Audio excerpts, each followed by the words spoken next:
La mejor de todas. Habrá consecuencias. Habrá consecuencias.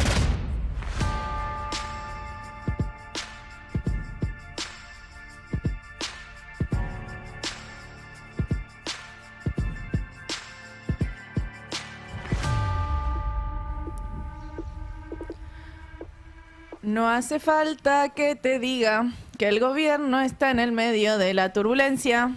Sí, quería arrancar así. Porque este fin de semana el colega Lacunza fue el que dio la nota en relación a los gastos que no se pueden explicar de parte de los ingresos que tenía Adorni. O sea, si un tipo está gastando $20.000 por mes y gana 3 millones de pesos, bueno, no da las cuentas en relación al debe y al haber. Esta nota fue muy importante porque conecta el caso de Adorni con posibles ingresos del caso Libra.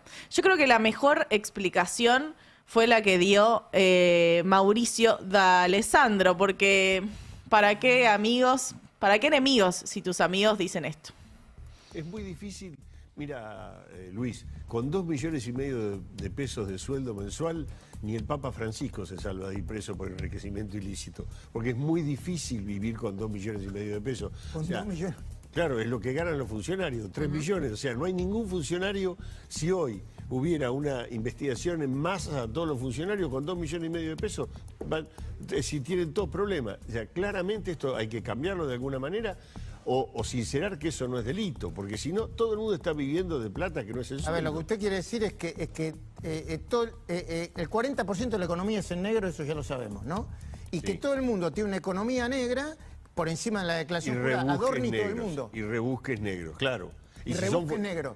Claro, y sí, porque si no, ¿cómo podés vivir con 2,5 millones de pesos? No podés resistir ni el colegio, ni los útiles del colegio. Ese es el argumento. Ese es el argumento, que básicamente todos tienen enriquecimiento ilícito, por lo menos todos en el gobierno, entonces no sería un delito. Lo dice Mauricio D'Alessandro, abogado de Españolo, el del 3%, el del caso de corrupción en Andis. Sería gracioso, la verdad. Las caras que tenían Majul y sus colegas eran graciosos. Y sería muy divertido si no viviéramos en un país donde la jubilación mínima es de 400.000 pesos. O sea, un quinto, un sexto de lo que dijo Mauricio D'Alessandro que no alcanza para vivir. Bueno, ¿qué le dicen a esos jubilados, a esas jubiladas?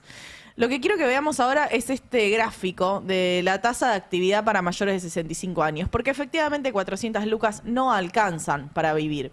Y como no alcanzan 400 lucas para vivir, lo que vemos es cómo aumenta la tasa de actividad para personas mayores de 65 años. Es decir, personas que o cobran una jubilación o cobran la pensión universal por adultos mayores, porque en este país cualquier persona que tenga más de 65 años tiene o una jubilación o una pensión universal por adultos mayores, y sin embargo tienen que salir al mercado laboral y cada vez más. ¿Por qué? Bueno, porque tiene razón y estas 400 lucas no alcanzan para vivir y vemos a personas que deberían estar disfrutando de lo que aportaron a la economía en otro momento, bueno, teniendo que salir a buscar un ingreso complementario.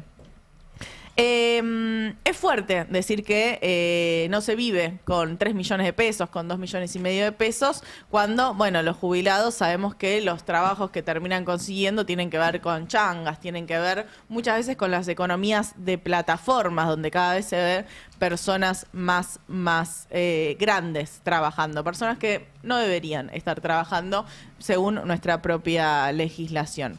Hay tanto ruido político en relación a estos gastos, a estas compras, a estos patrimonios de parte de Manuel Adorni, que evidentemente ya ponen la señal de que no es el único, que en ese ruido político Patricia Bullrich ya empezó su campaña electoral y la vimos como hace un rato con María Caferata, vimos que empezó esta recorrida por Lugano. Ahí la vemos con su musiquita de campaña electoral, sacándose fotos con los vecinos. Obviamente que van a grabar al vecino que le dice que hay que bancar porque no pueden volver los otros.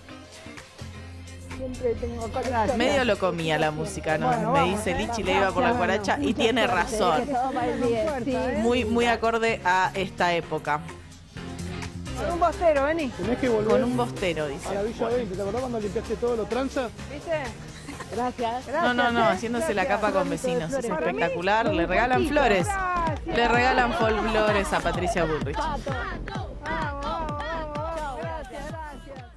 Pero esta estrategia de despegue no empezó con Adorni, empezó con Patricia Bullrich en Lollapalooza. Lo recordamos hace bastante que Patricia viene haciendo esta campaña personalista, este crecimiento de su marca personal. Lo que está cada vez más claro es su distancia de la gestión actual. Y acá me interesa reforzar un poco qué quiere decir esto. ¿Qué quiere decir que Patricia Bullrich se quiera diferenciar de la gestión de la Libertad Avanza?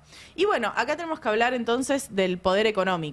Del poder económico ese que tuvo a Milei casi 3 meses en el Hotel Libertador, cuando salió victorioso por sobre Patricia Bullrich en las elecciones presidenciales, cuando Milei quedó para el balotaje y no Patricia Bullrich, como era el deseo de ese poder económico. Entonces lo retuvieron a Javier Milei dentro de un hotel para explicarle qué era lo que tenía que hacer, y lo retuvieron tanto tiempo que de hecho cuando fue presidente, cuando ya asumió como presidente, igual se quedó casi un mes más dentro de ese Hotel Libertador.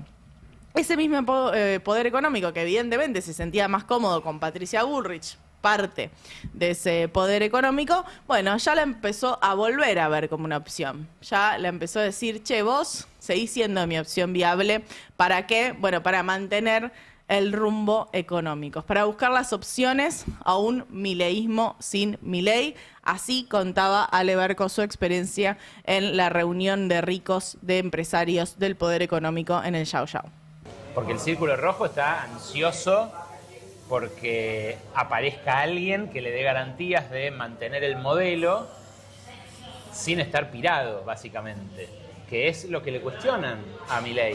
Últimamente he tenido conversaciones, te digo, Andy, irreproducibles. El jueves, viernes, justamente en Barrio Parque, jueves, viernes de la semana pasada, uno de los dueños de la energía en Argentina me decía, la verdad, hay un desgobierno total.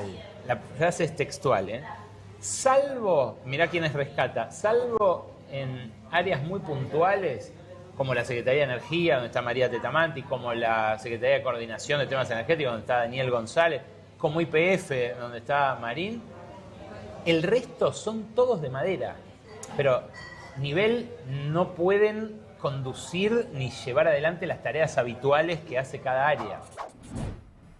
Bienvenidos al desgobierno. Ahora el poder económico está viendo cómo mantiene las conquistas que consiguieron con este gobierno, que fueron muchas. Voy a pasar a resumirlas.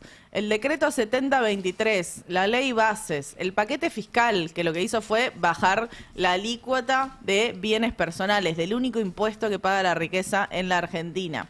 El RIGI, la reforma laboral, la baja de las retenciones de la exportación, la reforma en la ley de glaciares, la reforma en la ley de tierras y la inocencia fiscal. Todas esas son las conquistas del poder económico durante estos más de 2 años de gestión libertaria. Y ahora el Super Rigi. El Super Rigi, que es difícil creer qué más le pueden dar, ¿no? ¿Qué más le pueden dar a las inversiones cuando el Rigi lo que hace es bajar el impuesto de las ganancias del 35% al 25%? O sea, una inversión de más de 200 millones de dólares hoy en la Argentina paga menos ganancias que una pyme. No paga el impuesto al cheque, porque el impuesto al cheque se toma como pago a cuenta de ganancias. Este impuesto que pagan cada una de las pequeñas y medianas empresas en la Argentina, las grandes inversiones no la pagan. Tienen exención de aranceles a la importación de maquinaria y equipo, o sea, no pagan impuestos por los bienes de capital que importan para hacer esa producción, esa inversión. Están exentos de los derechos de exportación de las retenciones después de 2 o 3 años, dependiendo del sector. Y tienen libre disponibilidad de divisas, en conjunto con la posibilidad de repatriar capitales y dividendos. Tienen 30 años de seguridad jurídica. El régimen les garantiza estabilidad fiscal, aduanera y cambiaria por 30 años para los proyectos aprobados dentro del RIGI. O sea, no solo facilita todo esto para ahora, sino que condena a las próximas administraciones a no poder cobrarle impuestos provinciales, impuestos municipales y, por ejemplo, bueno, nivelar las ganancias que pagan con las pequeñas y medianas empresas. ¿Qué más le pueden dar? ¿Qué es este Superrigi? ¿Qué más le pueden ofrecer a una inversión extranjera? Me cuesta entender qué más le pueden dar a una inversión extranjera, pero lo que voy a tratar de hacer durante esta semana que me toca comandar este hermoso barco de Habrá Consecuencias, voy a tratar de hacer un hilo entre los editoriales para que tengan sentido entre sí, porque son muchísimos temas los que hay que tratar y hay que acomodar un poco las ideas en relación a qué es lo que está pasando en este mundo cada vez más hostil y por qué el gobierno actúa de la manera que actúa. Y para eso creo que hay que arrancar con los ganadores y perdedores de este modelo, y eso lo vamos a ver en el gráfico siguiente, que tiene que ver con los ganadores y perdedores en la recaudación tributaria. ¿Quiénes están pagando más? ¿Quiénes están pagando menos? Eso es lo que queremos ver en esta recaudación, y ahí vemos que el principal ganador tiene que ver con las retenciones, tiene que ver con el sector exportador, agroexportador. ¿Por qué? Porque bajaron los derechos de exportación, mal llamado retenciones por el campo. Todo eso que no recauda el Estado se lo queda en los bolsillos de los exportadores, de los agroexportadores. Cayeron los impuestos internos coparticipados, cayeron los bienes personales, de nuevo el único impuesto que grava la riqueza en nuestro país. Cayeron los derechos de importación, se hizo más barato importar. Cayó también el IVA, porque obviamente toda esta economía recesiva hace que se consuma menos, entonces efectivamente cayó la caja de IVA. Cayeron los aportes personales, el sistema de seguridad social y las contribuciones patronales, porque en este modelo de destrucción de empleo privado registrado también cae la caja que recauda justamente eso. Cayó ganancias. Bueno, cayeron otros tipos de IVA, pero en todos casos negativo. Y lo único que aumentó, quienes pagamos más impuestos, tenemos que ver con el impuesto a los combustibles, que lo hablaba antes Fer Alonso, ese 31,76% de variación interanual. Bueno, lo pagamos los bolsillos de todos y todas, más allá de que tengas auto o no, el gasto de combustible está metido en cada consumo que hacemos porque el producto tiene que llegar efectivamente a la góndola. ¿Cómo se divide esto? O sea, ¿cómo impacta esto en la recaudación total? Lo tenemos en el siguiente gráfico de torta para entender obviamente que si cae más la recaudación, más allá de que los principales ganadores fueron el sector agroexportador, bueno, el efecto de la recesión, de la crisis económica, de estas ventas minoristas que no arrancan, de este consumo masivo que sigue bastante atrapado, hace que el IVA se coma una buena parte de la torta, casi el 27% de la torta. De todas maneras, bueno, casi el 45% de toda esa caída interanual de la recaudación total, de ese no hay plata que llegó para quedarse, bueno, el 45% de esa caída, de ahí menos plata que antes, tiene que ver con las retenciones. Y después siguen el IVA, el derecho a la importación, otros impuestos internos coparticipados y finalmente otros. Entonces ahí queda bien claro, bueno, quiénes son los ganadores y perdedores de este modelo, aunque siga el campo insistiendo en bajar aún más las retenciones. Este modelo, que es cada vez más excluyente, es el plan, por eso el nombre de la editorial, todo marcha acorde al plan. Uno podría creer que esto es un problema, pero no, esto es el compromiso que tiene el gobierno en generar un no hay plata continuo donde el ajuste se perpetúe y donde haya efectivamente cada vez menos recaudación tributaria y por ende mayor necesidad de motosierra, mayor necesidad del ajuste. En la siguiente placa del Instituto Argentina Grande vamos a ver justamente la evolución del Producto Bruto Argentino. Es uno de esos gráficos que son fáciles de leer porque hay una línea que sobresale y esa línea que sobresale tiene que ver con el IPI minero, tiene que ver con la minería, con la economía más extractiva, y las dos linitas que están como medio muertas, medio que van por una línea que parece un renglón, bueno, ahí estamos hablando de la industria y de la construcción. todo marcha acorde al plan, señores. Acá estamos viviendo una transformación estructural de la economía argentina, donde la minería crece, donde el petróleo crece, donde el agro crece y todo lo demás se disminuye. Y esa es justamente la Argentina que desean. Es ese renglón en la industria, ese renglón en la construcción, esa destrucción de trabajo privado registrado. Y ahí vuelvo a mencionar al Super Rigi. Tenemos el tuit de Javier Milei haciendo este anuncio desde el avión presidencial, donde escribe: anuncio en puerta. Dado que no podemos comprarnos una Bichu Spirit, que es una bomba, no me queda otra que lanzar una mega bomba desde el avión presidencial. Yo creo que es la única persona que escribe bomba desde un avión y no es automáticamente preso. Automáticamente va preso por justamente decir esa palabra en el peor lugar posible. Pero bueno, sigue el tuit y dice: estaremos mandando al Congreso una ley sobre Super Rigi, el cual tiene mayores ventajas que el Rigi original y que aplicará para sectores que nunca han existido en Argentina. De ese modo se podrán crear nuevas empresas que satisfagan las necesidades productivas de los nuevos sectores dinámicos de la economía, al tiempo que multiplicará la cantidad de empleos. MAGA, viva la libertad, carajo, signo de exclamación. ¿Será que estas industrias que no existen aún en la Argentina tienen que ver con los centros de datos? ¿Será que les vamos a garantizar a estos centros de datos que todavía no existen en la Argentina energía barata, que sí producimos en la Argentina? ¿Será que les vamos a garantizar un precio de la energía que incluso sea más barato que los residentes de la propia Argentina? Eso es el Super Rigi y los beneficios que ya tenía el Rigi original, más la garantía de insumos que se hacen en el país y que sean más baratos que en el mercado internacional. Bueno, es difícil saberlo y es doloroso ver cómo vamos por ese camino de profundizar la dependencia hacia la potencia declinante. Y hablo de la potencia declinante cuando hablo de Estados Unidos y de Donald Trump. Cuando profundizamos nuestro camino de dependencia hacia una crisis, a un país que está en crisis, que está en una guerra, que no sabe justamente terminar. Y acá quiero ir a una entrevista que dio Donald Trump hablando sobre la situación con Irán. ¿En qué punto de la guerra nos encontramos si aún no hemos obtenido los materiales nucleares?, le pregunta la periodista, y Donald Trump dice: los conseguiremos en algún momento, cuando querramos.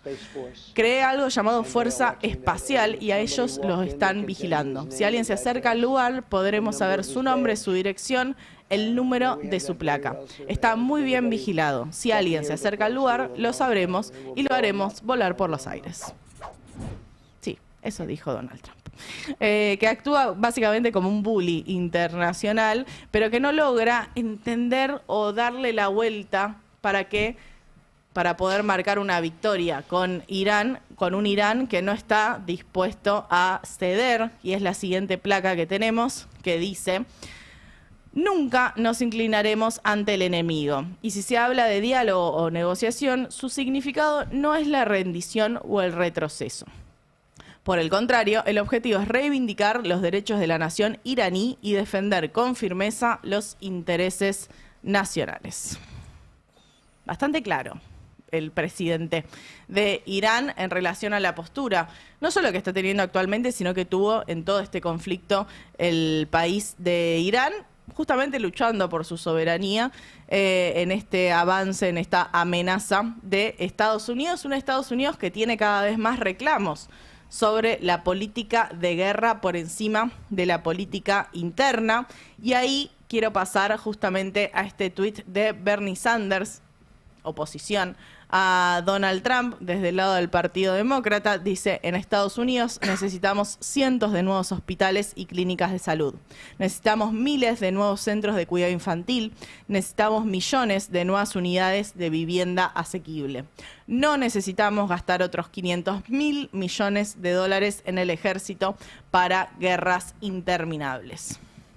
Son muchas las críticas que le hacen a Donald Trump, tanto a nivel interno como a nivel externo. Por eso es tan doloroso quedar tan pegados a esta potencia declinante.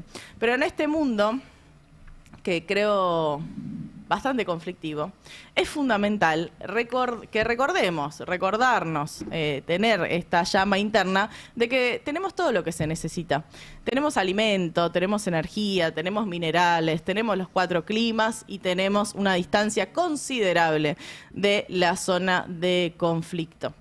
Me cuesta creer, como a muchos y a muchas, de quienes nos está escuchando en este momento, que sea tan difícil para la oposición organizar la resistencia cuando somos un país que tiene todo lo que acabo de enumerar. Esta resistencia que viene necesariamente o se tiene que plantear necesariamente de manera regional, justamente como hacen ellos. En una investigación del canal Red para América Latina, lograron mostrar conversaciones del expresidente hondureño Juan Orlando Hernández, condenado por narcotráfico e indultado por Donald Trump, por supuesto.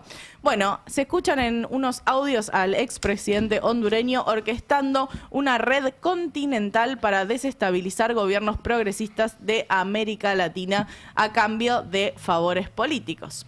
Hernández menciona a Javier Milei, lo vincula a un aporte de $350.000 destinado a financiar la creación de una unidad de periodismo digital destinada a golpear mediáticamente a los gobiernos de Claudia Sheinbaum en México y Gustavo Petro en Colombia, donde además se mide de cara al balotaje con Abelardo de Espriella, un outsider que en enero posó junto a Trump en Mar-a-Lago y meses después con Santiago Abascal de Vox en Madrid. ¿Por qué traigo esto más allá del escándalo que está haciendo este Honduras Gate? Muy poco cubierto por los medios de la Argentina, pero que sí está llamando bastante la atención en Centroamérica y obviamente en Colombia y en México, por ser,